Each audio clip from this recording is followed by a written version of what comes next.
Now, Dr. Monroe, we want to thank you again for being here, but you know, many people have had an opportunity to see you on television, and I tell you, you're a tremendous blessing. You bless us. You give us such a word that wakes people up. You know, when I think about Dr. Miles Monroe, I think about purpose. Yes.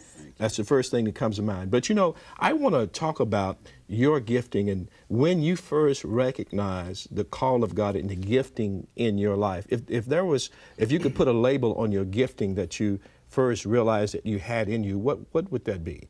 Inspiring others to discover themselves. Yes. I'm gifted to do that. And I believe every human being on earth was born with a gift. Most of the time, that gift is buried under a career. And it's also snuffed out by society. Our culture doesn't make room for people to find themselves. This is why we actually make people who we want them to be. And that's a very sad thing, because that means that the Western culture has lost great gifts and talents, because we somehow minimize the value of others. And I discovered my gift when I was about 13 years old. And people ask me now, years later, how do you discover what you were born to do? What are the things that you do to find it?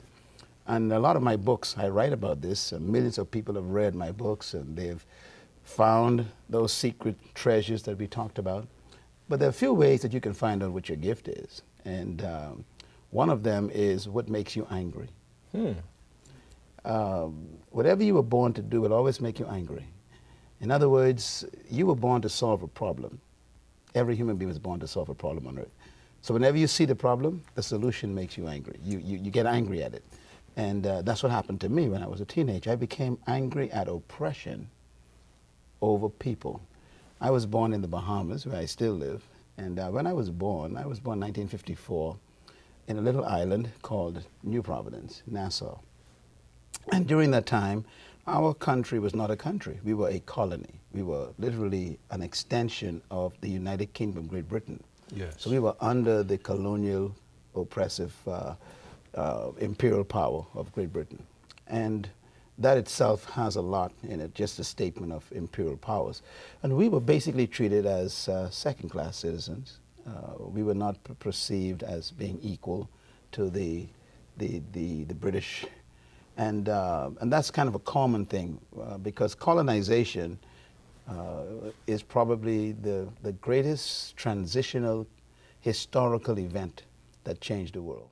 Israel? Pastor, thank you. Good to be with you. Well, I tell you, the concert was awesome. It's a little chilly outside in Houston, Texas on a Friday night, but you know what? It's warm in the hearts of the people of God.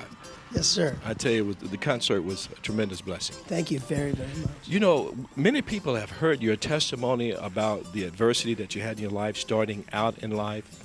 But, you know, can you tell us a little bit about, you know, how you came to know Jesus when the Lord first became real in your life?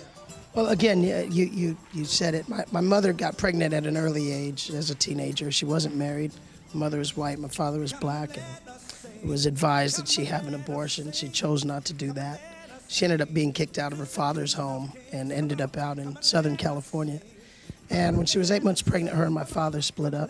And so it was bad, and she had a drug addiction, and there was a whole lot of it was a hopeless situation, basically. Yeah.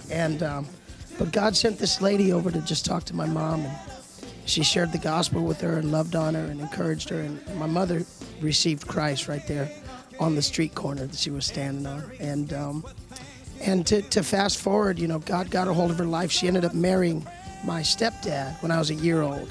And they, a few years later, went into the ministry full time. So they started pastoring a church, and I was an instant pastor's kid. The first time I really just went, okay, I need to get my heart right with God. I was 6 years old and had gotten in trouble at school for stealing some blocks from the toy bin at school. And then I got home and lied to my mom about it. I said, no, they gave me these, you know. So they called, hey, could you have them bring those blocks back, you know? So my dad, you know, kind of got on my case. Well, he didn't kind of get on my case. He really got on my case. And that night they were showing a movie at church. You know, that's back when, like, Wednesday nights they'd show a movie or do something different. And they showed this movie all about hell. And so I'm just totally freaked out and, you know, scared. And my dad leans over and he goes, that's where liars go.